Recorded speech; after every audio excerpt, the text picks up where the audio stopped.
R. Magandang umaga po sa lahat ng grade 11 sa UMS. Nandito na naman po ako, second time around sa linggong ito para i-present sa inyo ang bagong paksang ating pag-uusapan sa psychology. Title, Cognitivism. Ano po ang cognitivism?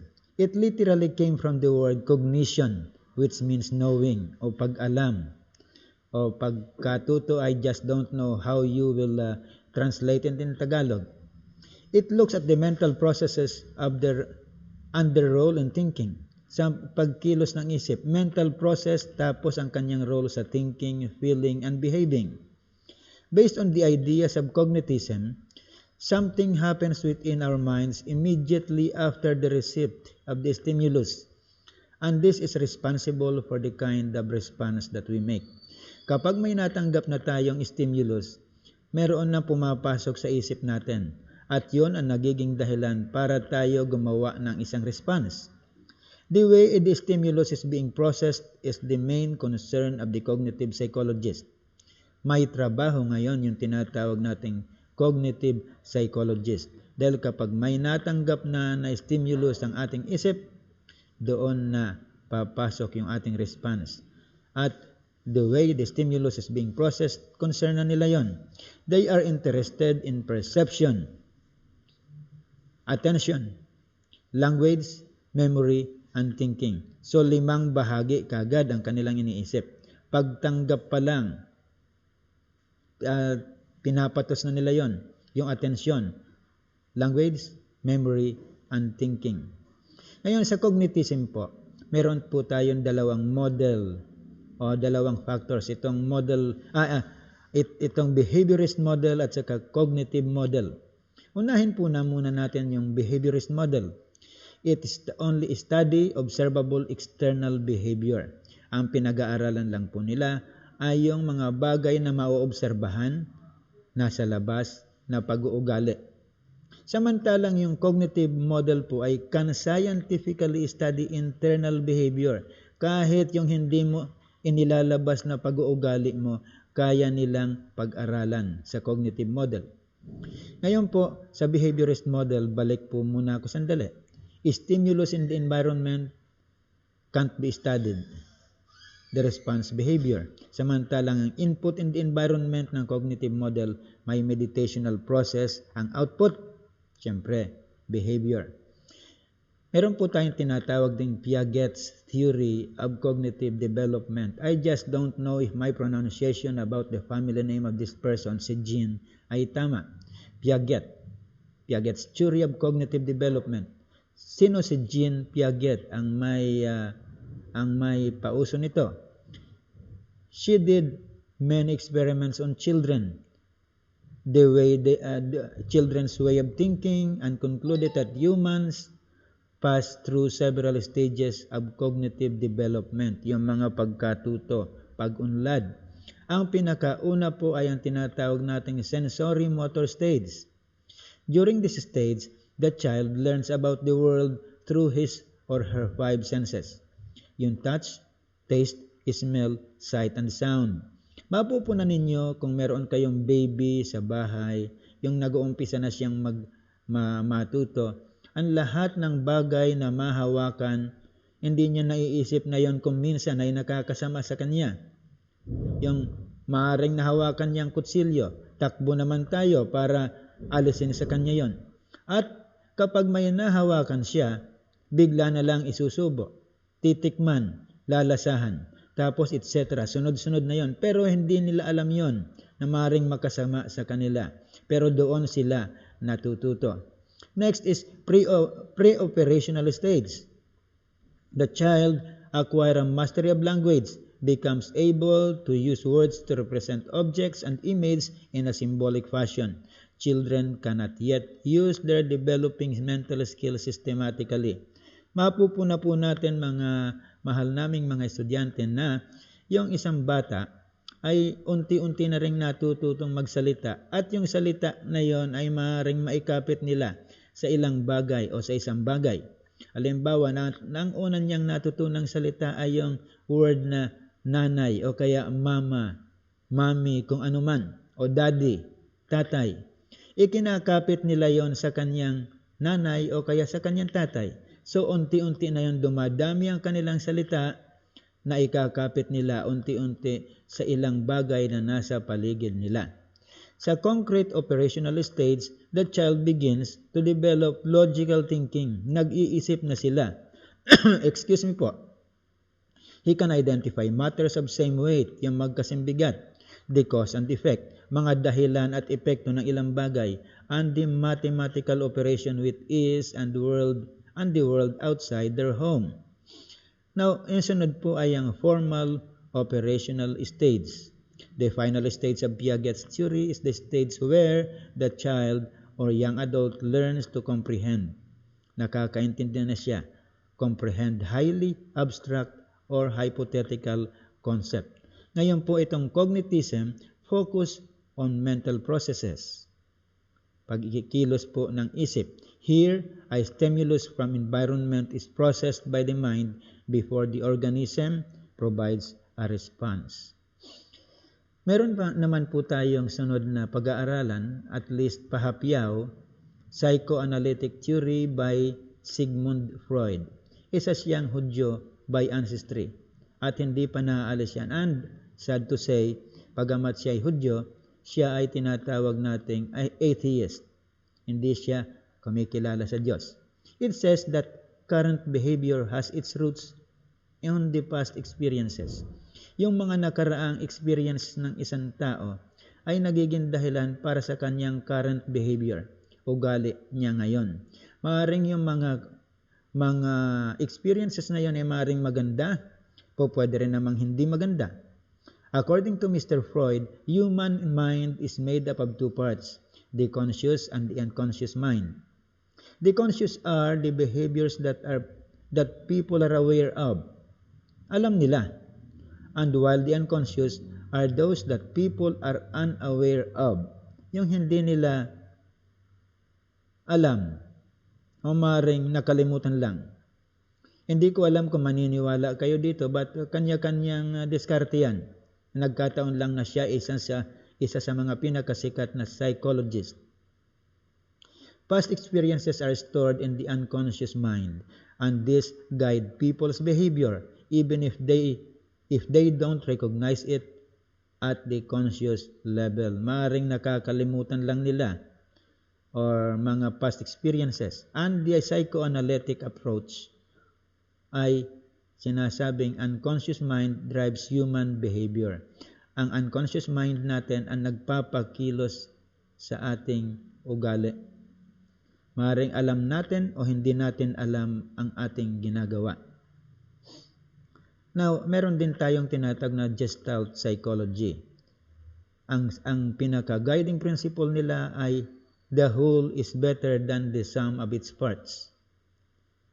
Guiding principle po ng Gestalt psychology yon. We can see and perceive things based on totality rather than on its individual parts. Mas maganda po nating tingnan yung buo kaysa sa bahagi. Parang sa trend. Kung titingnan mo yung isang trend na mahaba, mas magandang tingnan kaysa sa trend na pinaghiwa-hiwalay muna kasi i-repair. Mas maganda daw tingnan yung kabuuan ng trend kaysa putol-putol na trend at pinaghiwa-hiwalay. Ito naman si Max Wertheimer. I just don't know if my pronunciation is correct sa kanyang apelido. German ito. Wertheimer has proposed a phenomenon where we see the still pictures presented in rapid succession where in reality there is no motion. Ang kanya pong tinutukoy ay yung halimbawa gumagawa ka ng isang cartoons na movie. Sabihin natin Prince of Egypt, the cartoon.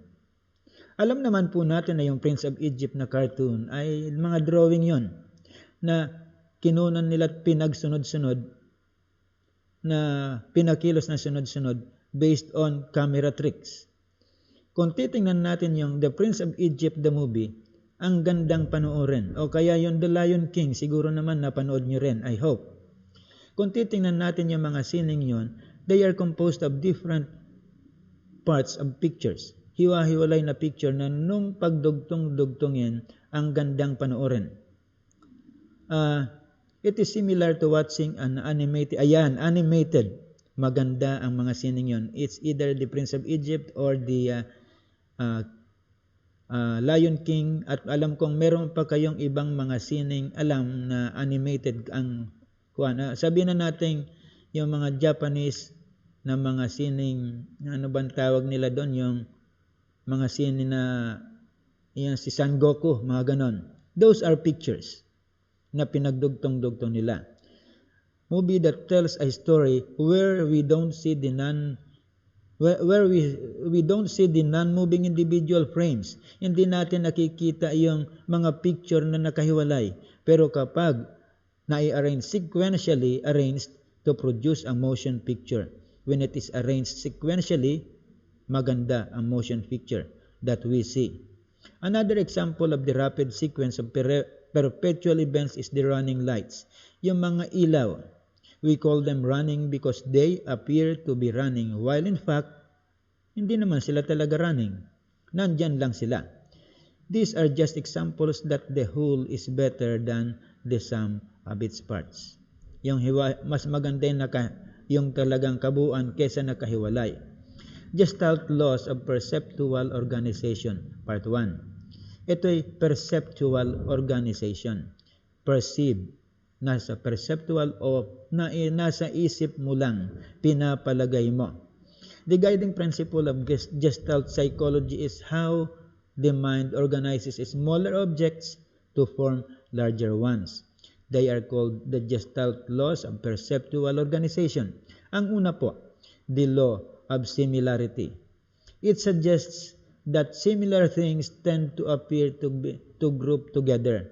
Groupings can be both auditory at saka visual objects. Yung mga laws of similarity, mayroong mga pagkakataon na sa paningin natin, sa isip natin ay nagkakasama-sama yung mga magkakapareho. Lalo na kung titingin ka ng isang picture. And the next is the law of proximity.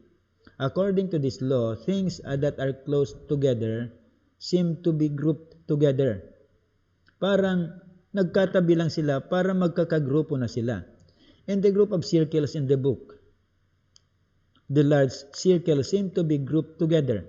Yung pare-parehong malalaki para silang magkakatabi. And so, with the smaller ones.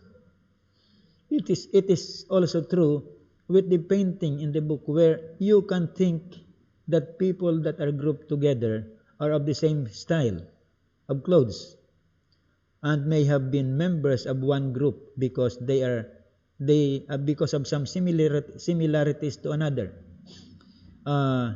Mga gagawin nating nagkataon lang siguro na nagkapareho yung damit, yung mga tipong damit na naka-Amerikana o nakabarong, mag-iisip tayo na ay magkakasama sila, iisang grupo sila. Nagkataon lang na nakabarong, magkasama na. Pero that is what we call perceptual, nasa isip natin o nasa paningin natin. The next is the law of pregnance. Pregnance. I don't know the proper pronunciation. It sometimes is called the law of simplicity or law of good figure. Simplicity. If it holds that things in the environment are seen in a way that appears to be as simple as possible. Napakasimple lang. It is like the circles on your book that looks like the Olympic circle. Yung Olympic circle, yung 5 na magkakadikit na bilog sa Olympics na nagre-represent ng tinatawag nating 5 continents of the world. Nagkataon na sila ay mga series of overlapping circles than a circle of curves and lines. Hindi mo na iisipin na sila ay mga curves at saka mga lines. Dahil talaga naman halos sa tingin natin, sila ay mga circle. Nandoon lang po sa libro ninyo yon kung inyong babasahin. Hindi ko lang maipakita dito. Now, Gestalt laws of perceptual organization, the second part. The law of continuity holds that points are connected by a straight line of curving lines are seen in a way that follows the smoothest part, rather than seeing separate angles and lines that are seen as belonging to each other. Yung mga bilog-bilog na yon. Nandyan din po sa libro ninyo yon. And the law of closure, the last part. It says that things are grouped together if they seem to complete some entity. Parang may kinukumpleto siya. Our brains often ignore the contradictory information. Mayroon mga bagay tayong hindi pinapansin sa mga drawing. Yung contradictory information na tinatawag dito. And fill in gaps in the information in the information. In picture E, in your book's page 33, it seems to show a white triangle in the foreground because your brain fills the missing gaps to create a meaningful image. Pinupunan ng isip natin yung mga wala naman talaga dyan. So, I would say na not all the things that you can see are true. Some are just illusions of the mind. Nag-i-illusion tayo ng isang bagay na talaga namang literal hindi natin nakikita. Now, therefore, Gestalt psychology says, the whole is greater than the sum of the parts. Provides an explanation on how an individual perceives things. Paano o ano ang ating ipinapalagay tungkol sa isang bagay at paano natin nakikita ang isang bagay. Our minds see things and hear things. We automatically group information together in order for it to make sense. Ganun lang po ang ating ginagawa. We hear things, we see things, and we automatically group information together. Yun talaga ang ginagawa ng utak natin kagad-agad in order for it to make sense. At ang pinakahuli na bahagi ng ating aralin, just make a little research on Abraham Maslow. Sunod na po nating paksa ito, sa susunod nating paksa next week. And we will discuss about Abraham Maslow and the Maslow's hierarchy of needs and answer the following question. By the way, incomplete pa, hindi pa kompleto yung nakalagay sa libro tungkol kay Abraham Maslow. Katiting lang po yan. Just make a little research about who Abraham Maslow is. Yung hierarchy of needs niya nakalagay na sa libro. And the first question is, who is Abraham Maslow? At what are Maslow's hierarchy of needs and please describe each. Yung first question, i-research nyo pa kung saan libro yan o internet, kung saan nyo man makita. Yung ikalawa, nandyan na po sa libro ninyo. And letter B po, in McClelland's book, The Achieving Society, what are the 3 motivators that drive people to do things? May 3 motivator kung bakit ginagawa natin ang ilang bagay. So, titingnan nyo lang po sa libro ninyo yan. Sunod na topic po natin yan next week. And letter C, ang lahat ng topic na nasa A at B ay nasa pages 34 to 36. Ang submission po ay Monday, ang kasunod na date. So, Wednesday ito mapipresent sa inyo. Bukas, dahil Martes ngayon na nag-record ako, bukas, nandyan na yan sa inyo, maririnig nyo na. Then, Monday, or if you want to make tawad, just tell me kung madidelay kayo ng inyong pagsasubmit. Pwede naman natin mapag-usapan yan. Good morning po sa inyong lahat and have a nice day ahead.